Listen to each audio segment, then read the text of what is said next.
श्री स्वामी समर्थ. नमस्कार मंडळी, स्वागत आहे तुमचं आपल्या या मराठी यूट्यूब चॅनलमध्ये. स्वामींच्या कृपेने आपला दिवस आनंदात जाओ हीच मी स्वामींच्या चरणी प्रार्थना करते. आणि आज या नवीन व्हिडिओला सुरुवात करूया.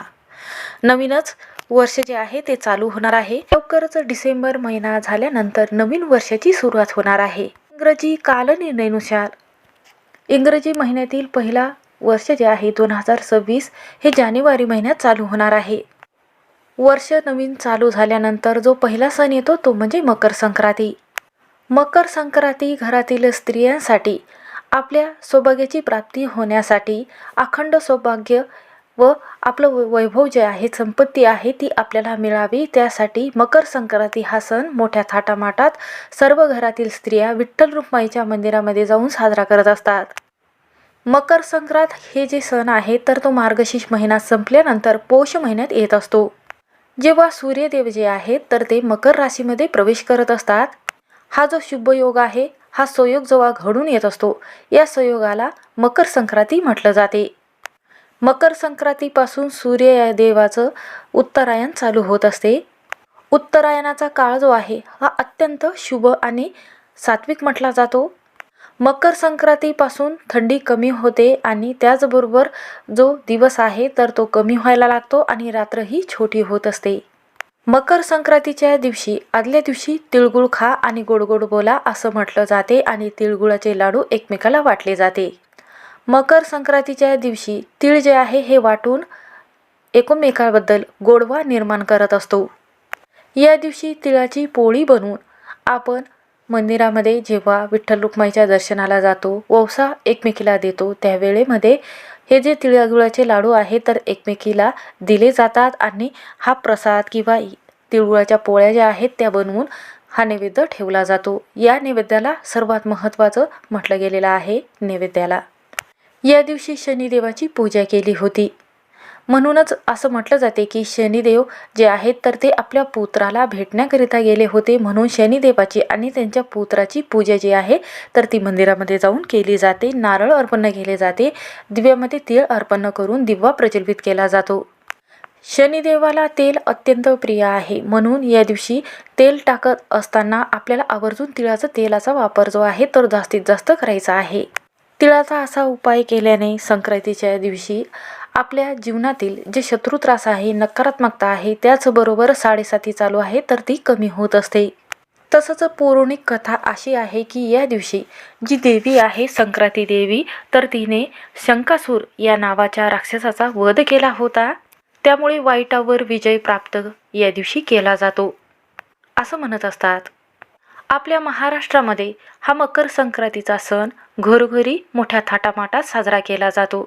कारण सौभाग्याचं लेणं याच दिवशी घेतलं जातं. त्याचबरोबर प्रत्येक सणाचं महत्त्व या सणापासून सुरुवात होत असते आणि सौभाग्याची प्राप्ती होण्यासाठी, आपल्या पतीचं आरोग्य जे आहे हे सुधारण्यासाठी, त्याचबरोबर त्यांच्यावर कोणतंही संकट न येण्यासाठी या दिवशी उपवास केला जातो. म्हणूनच आजच्या व्हिडिओमध्ये मकर संक्रांत 2026 मध्ये येणार आहे याची संपूर्ण माहिती जी आहे किंवा महत्त्व आहे, महात्म्य आहे, देवी कशावर आलेली आहे, कोणत्या रंगाची साडी परिधान केलेली आहे, कोणते शुभ रंग आहेत 5, यंदा 2026 मधील मकर संक्रांत जी आहे, जी देवी आहे तर ती कशावर बसून आलेली आहे, कोणत्या रंगाची साडी परिधान केलेली आहे, तर या दिवशी कोणत्या रंगाची साडी जी आहे तर ती चुकीनंही आपल्याला परिधान करायची नाही. तसंच मकर संक्रांतीच्या दिवशी हे 5 कामं जे आहे तर ते चुकूनही करू नका, नाहीतर खूप पश्चाताप होईल. व कोणती कामं जे आहेत ती आवर्जून करायला पाहिजेत. तसंच संक्रांतीने कोणत्या वाहनावर विराजमान होत आहे, तसंच संक्रांतीचे पुण्यकाळ, फलश्रुती, वस्त्र आणि शस्त्र आणि वय काय असणार आहे, तसंच या दिवशी कोणते वस्तू जे आहेत तर त्या दान करायच्या आहेत, तसंच या संक्रांतीच्या दिवशी कोणत्या गोष्टी टाळायच्या आहेत, कोणत्या गोष्टी करायच्या आहेत. त्याचबरोबर या दिवशी चुकूनही ज्या भाज्या आहेत तर त्या खायच्या नाहीत. कोणत्या रंगाची बांगडी जी आहे तर ती परिधान करायची आहे, कोणत्या रंगाची बांगडी चुकूनही आपल्याला परिधान करायची नाही. याबद्दलची संपूर्ण माहिती या व्हिडिओमध्ये पाहणार आहोत, त्यामुळे व्हिडिओ हा शेवटपर्यंत नक्की पहा. चॅनलवर नवीन असाल तर नक्की सबस्क्राईब करा. कमेंटमध्ये जय महालक्ष्मी किंवा श्री स्वामी समर्थ हा मंत्र लिहायला विसरू नका आणि सबस्क्राईब आणि लाईक करायला विसरू नका. तर यंदा मकर संक्रांती ही 14 जानेवारी वार बुधवार असणार आहे. तर या दिवशी मकर संक्रांत आलेली आहे. हा सण आपल्याला या दिवशी सकाळीच साजरा करायचा आहे. या दिवशी सूर्य जो आहे तर तो मकर राशीमध्ये प्रवेश करत असतो. म्हणजे सूर्य हा पूर्वेलाच उगवलेला असतो, पण उत्तरेकडे थोडासा झुकलेला आहे. त्याचबरोबर संक्रांतीपासून दिवस हा मोठा होत राहतो आणि रात्र जी आहे तर ती लहान होत राहते. त्याचबरोबर मकर संक्रांतीच्या दिवशी थंडी जी आहे तर ती कमी होऊन गरमी चालू होते. दरवर्षी मकर संक्रांतीचा हा सण जो आहे तर तो 14 जानेवारीला येतो, तर कधी 13 किंवा 15 जानेवारीला येतो. पण यावर्षी 14 जानेवारीलाच आलेला आहे. म्हणून याचं मुख्य महत्त्व हे जे आहे तर ते वास्तुशास्त्रात सांगितलं गेलेलं आहे. तर मकर संक्रांत ही पोष कृष्णमध्ये 14 जानेवारीला 3:06 सूर्यदेव हे मकर राशीमध्ये प्रवेश करणार आहेत.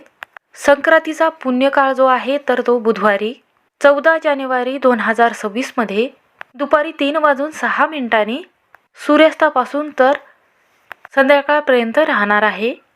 मकर संक्रांतीच्या दिवशी पवित्र गंगेमध्ये जाऊन स्नान व दान आणि पुण्य काम जे आहे ते करण्याला खूप महत्त्व दिले जाते. एखाद्या गोरगरिबांना दान दक्षिणा दिल्याने आपला पितृदोष नाहीसा होतो. एखाद्या ब्राह्मणांना किंवा एखाद्या जी आई आहे किंवा आजी आहे त्यांना तुम्ही पैसे देत असाल किंवा काही दानवस्तू करत असाल तर त्याचं जे पुण्यफळ आहे तर ते आपल्या मुलांबाळाला लागत असते. पतीवर कधीही वाईट संकट येत नाहीत. या दिवशी आपल्या मनाभावातून एखादी वस्तू जर तुम्ही दान करत असाल तर प्रत्येक कामात तुम्हाला यश मिळत असते.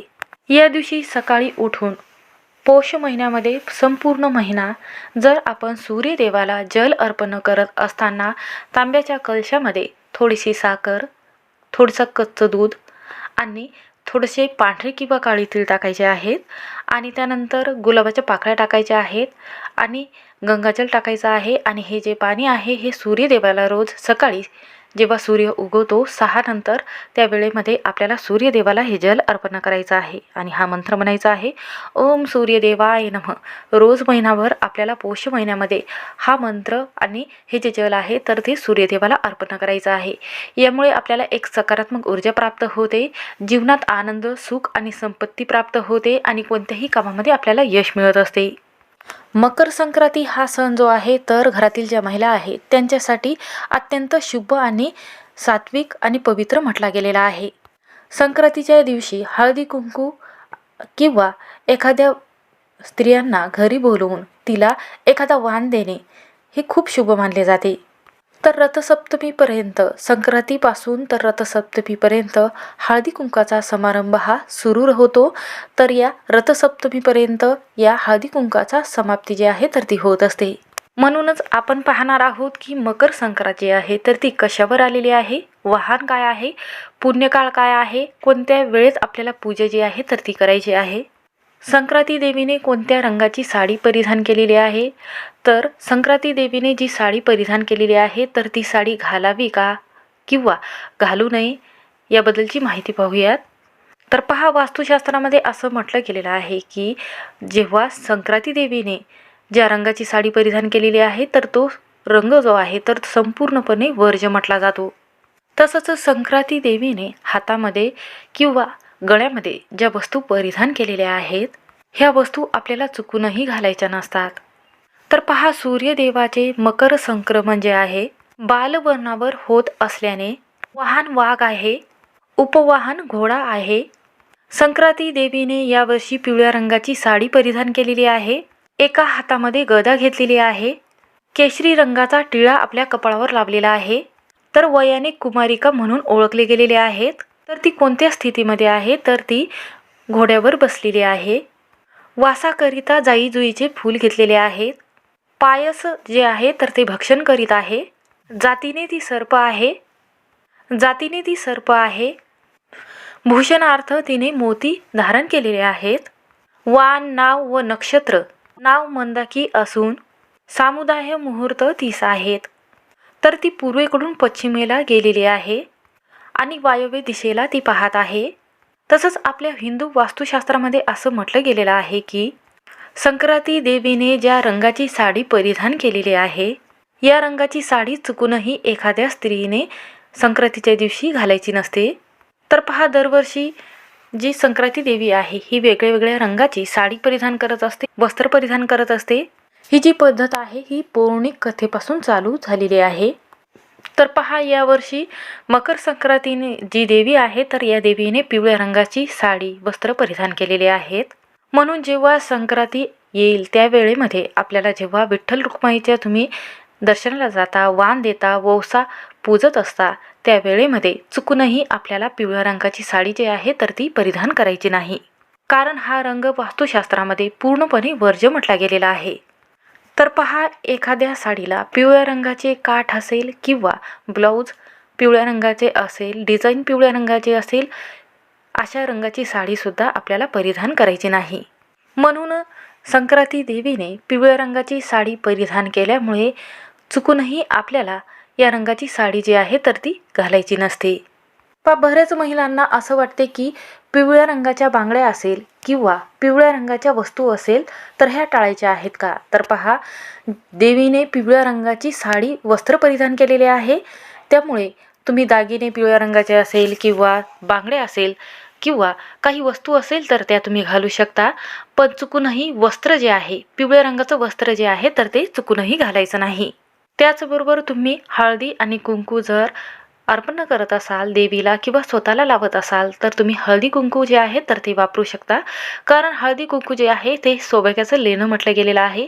कारण तुळशी माताला जेव्हा हळद अर्पण करत असतो तेव्हा श्रीहरी विष्णू प्रसन्न होतात. तसंच आपण एकमेकींना जेव्हा हळद लावत असतो तेव्हा बृहस्पती जे आहे तर ते प्रसन्न होतात.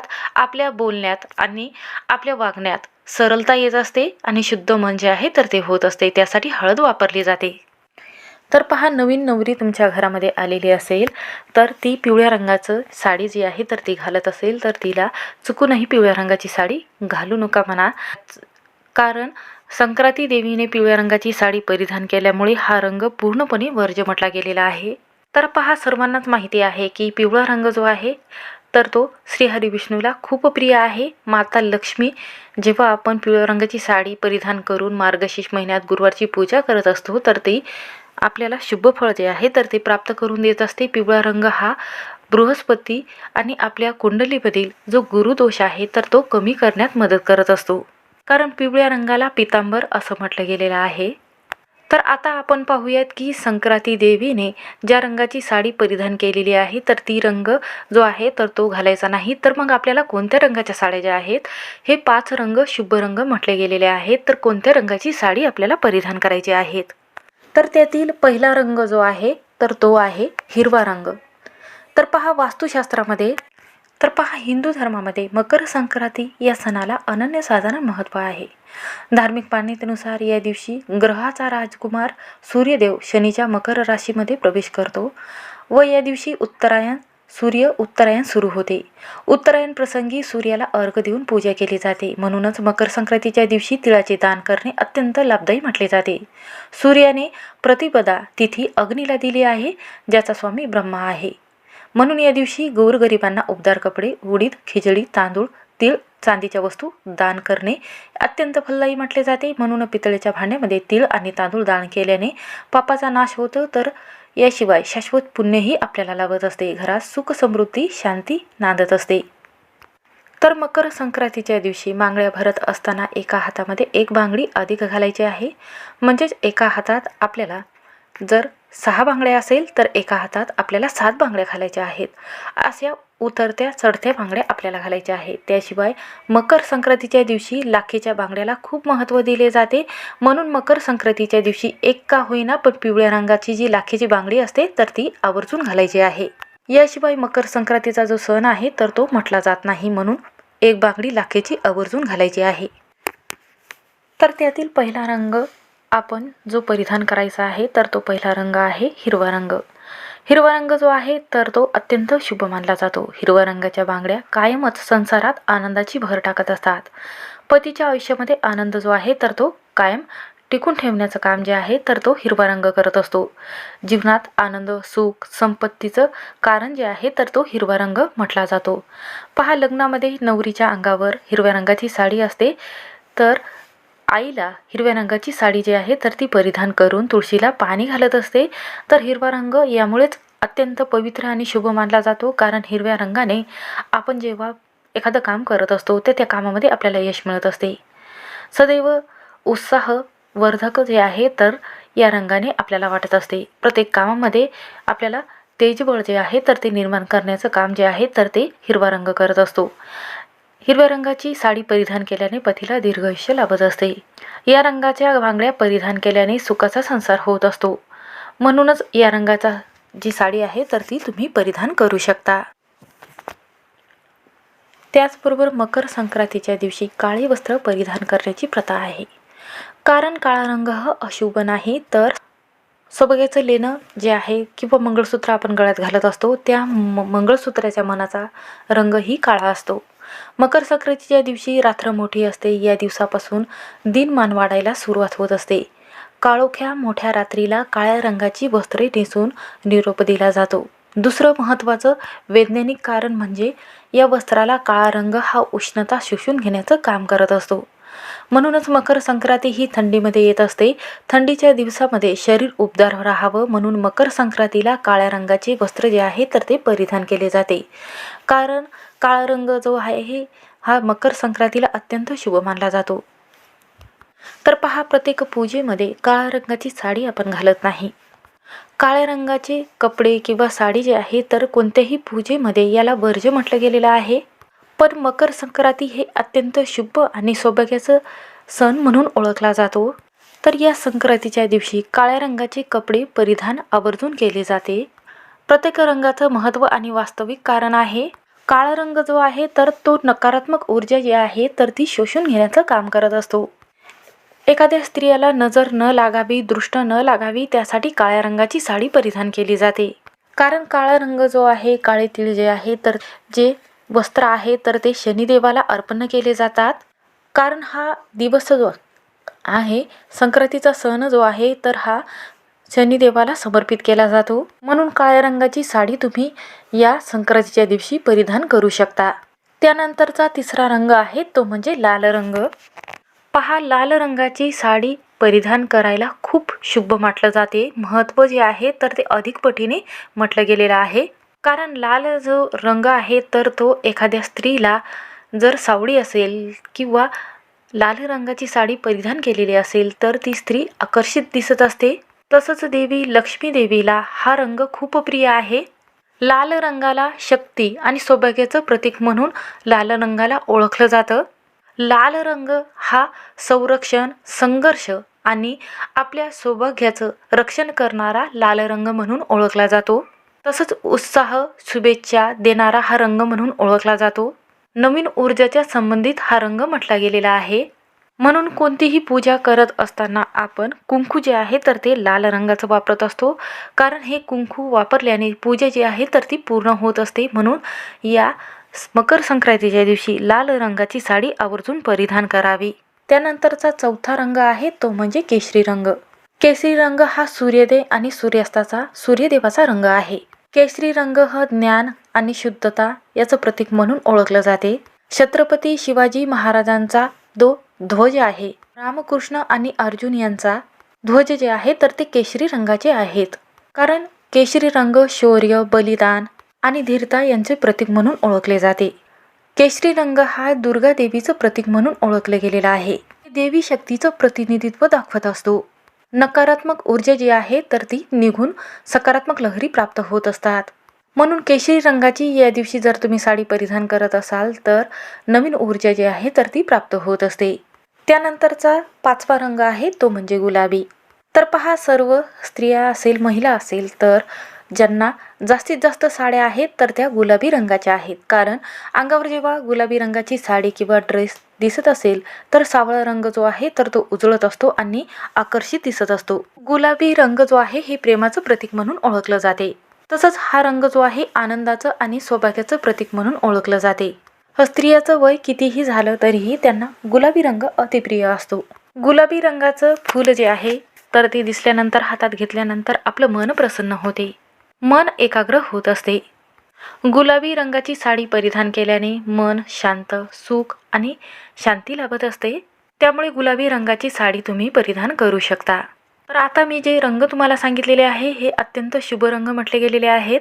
म्हणून संक्रांतीच्या दिवशी जर तुम्ही या रंगाची साडी परिधान केली तर बाहेरील जी सकारात्मक ऊर्जा आहे तर ती आपल्याला प्राप्त होते, नकारात्मक ऊर्जा समाप्त होते आणि आपले शरीर जे आहे हे उबदार ठेवण्याचं काम जे आहे तर हा रंग जो आहे तर तो करत असतो.